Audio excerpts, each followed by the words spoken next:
Hello everyone, my name is Relax and Panic, and this is another reaction to the Monogatari series.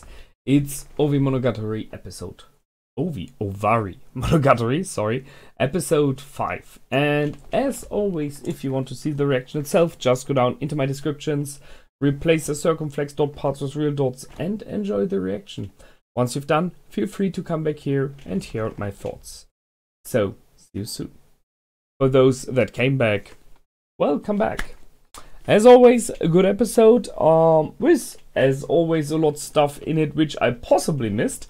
But it was interesting to see this confrontation. It reminded me a little bit of the typical Western scene, you know, both girls standing front to front each other, and I just waited for the weapons to be drawn, and they did, kind of, by arguing.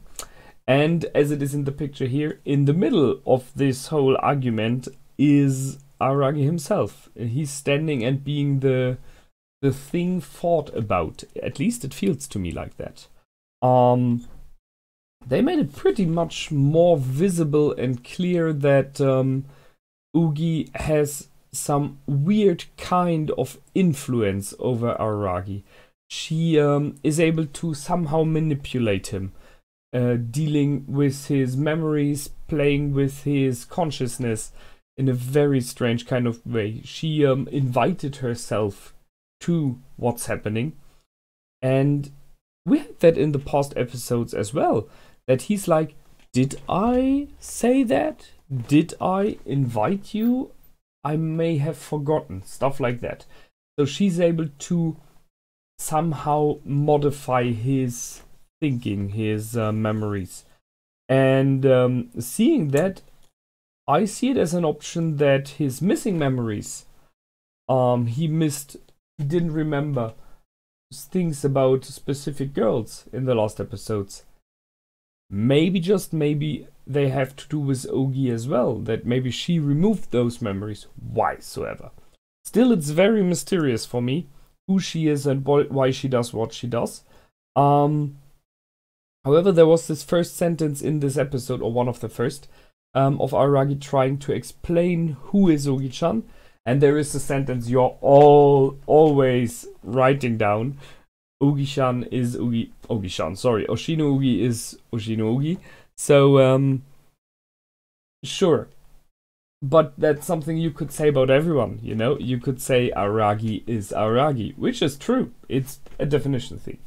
But he said something else. If he would have to explain her, he had something like that, and everyone lived happily ever after. And that's something that I find interesting. I mean, she comes over in many ways as being very manipulative, which in general is perceived negative. Manipulating people is perceived by the most people as negative, because most manipulators tend to do it for their own good. They manipulate others to get money out of it, to inherit something, to take something away, you know? Close to deceiving. While Ougi, as far as we have seen for now, when it comes to Araragi, did the thing to kind of help him, which I'm not completely sure about why, which is why it's so confusing. The whole storyline was Nadeko, however. We don't know the deeper reasons for it. So seeing a sentence like, and everyone lived happily ever after, might be, just might, doesn't have to be, might be like a view into the future, that maybe she's someone who just fixes things, tries to help in her very own and strange way, so that everyone can live happily ever after. I still see this option. Yes, in the last episodes, and especially in this one, she seems more negative. But I ask myself if this is maybe a viewpoint we have in now, maybe due to Hanekawa, who, on the other side, is the one that tries to kind of rescue Araragi. So, being a friend, jumping in, she realizes he is weird. He is being kind of controlled, and she tries to stop this with every option she has, by the way. Which brings me back to Ougi manipulating Araragi, hypnotizing him, or whatever she's doing. We do not know her reasons, so it may very well be she's doing it for good reasons, to help him.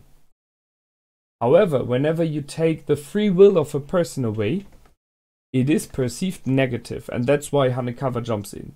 The free will, the free choice to do what you want to do is something that is important to us. I mean, everyone possibly feels like this. Freedom is an ultimate goal many people have in their lives, to choose for themselves without others telling them what to do. So Hanekawa is at this episode the one that tries to give this freedom of decision and everything back to Araragi. And I like that. I honor that. That's a good one. The discussion between the two girls, which happened, I'm pretty sure there was more in than just what was being said. But I'm not sure if I catch it completely here. It felt to me like Ougi tried to shatter the resolve of Hanekawa at a moment there, trying to talk her down, and when she did it, you could see that Araragi stopped her, at least tried to stop her. So she has not full control over him. And in the end, she kind of lost control because she still tries to make it look like Araragi is the one that decides. When Hanekawa used her major weapon, at least from the perspective of Araragi, which are her breasts. It was a funny one, because I was thinking about that before, and I was like, should I say that? Just, you know, pop them open, or offer them, something like that. And I was like, no man, I really don't want that to happen, and then it happened. That she offered him to touch them. That's the Araragi of old, who was very, very much into that. And we know he has multiple sides, so we know that it is not his only side. We know, and we discussed it in the past, there are moments when he completely shuts this down because he has to concentrate and help his friends, and then he's not a creep at all because he's determined and focused on what is important. But the fact that Hanekawa did this, offered this, shows how important it is to her, and that she kind of knows she will get Araragi with that.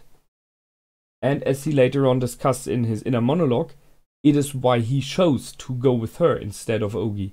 So, sure, the option that there would be this chance is for sure in the back of his mind, but he chose because he realized that it is important for Hanekawa, and knowing her as good as he does, he trusts in her beliefs and in her inner feelings that this is an important situation. So that's why he went with it. I like it. I like that they showed this again, so they once again show me that he's not, that he is even more away from the creep than he was in the past episodes already. This picture here, by the way, I chose because it shows all three main actors this episode and the standoff, which I talked about, Araragi in the middle, and I checked it again. He looks like he has wobbly legs here, which is because while the two girls were talking, the air moved in between, so like a heat flimmering effect, but it is more that there's like invisible energy floating, so there's like a fight going on between these two, and he is moved by it visibly. I like it. It's a nice concept. It's a good idea. In general, I like the whole idea of the area, this what we had before, the bridges and everything. And already there in the beginning, Hanekawa tried to get away from Ougi.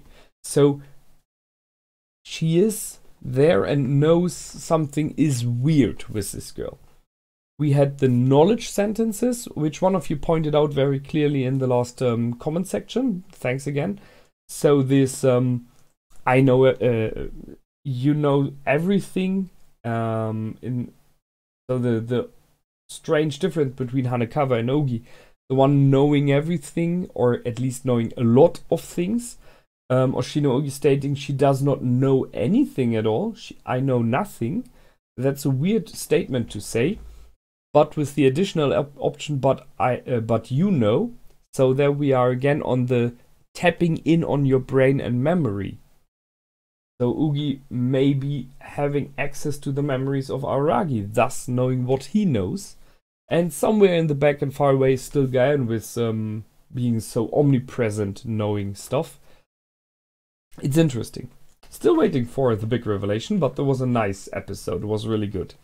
In many ways, Ougi feels like a puppeteer here. In other times, she feels a bit more like a puppet as well, so it's weird. And there was a strange moment when Hanekawa came back down the stairs later on, where she moved a bit like a puppet. But I will for now blame it on maybe in this moment a bad sketching, a bad art done. It might be, however, something else. I mean, that's it in the end. This is the episode. We will have the next episode, the meeting again, with our player, our new girl, where all of it is about, who still seems to be kind of grumpy about Araragi. Hanekawa questioned that he really doesn't remember anything, and she gave the same explanation which I tried to give last time, a bit more eloquently, I guess, meaning her, saying that for her and for Nadeko, he doesn't remember because they were not important to him in the past. Which is only partially true, because she was important. She taught him the love of math. But, well, let's say this way. What will be interesting now is when he enters this flat. I strangely kind of expect to see something like a shrine for Araragi or a memorabilia, like photos of them together, stuff like that, which shows there is a past and he just doesn't remember. It would be kind of fitting with this theory of Ougi tampering with his memory. Just saying. Possibly it's not like that, but I see the option and it's an interesting thing to go. I kind of hope it's not happening, but on the other way, kind of hope it is happening, that Hanekawa will have to make up for her promise. So because that will be a weird situation, because he did not follow her for that. But being the creep that he is, at least a little bit still inside, he will possibly request it. So, but that will be later on, we will see. And yeah, let's see what this is about, because we are not finished with this storyline yet. As always, I liked it, I hope you did as well. And until the next time, my name is Relax and Panic. Feel free to comment, like and subscribe. Goodbye and out.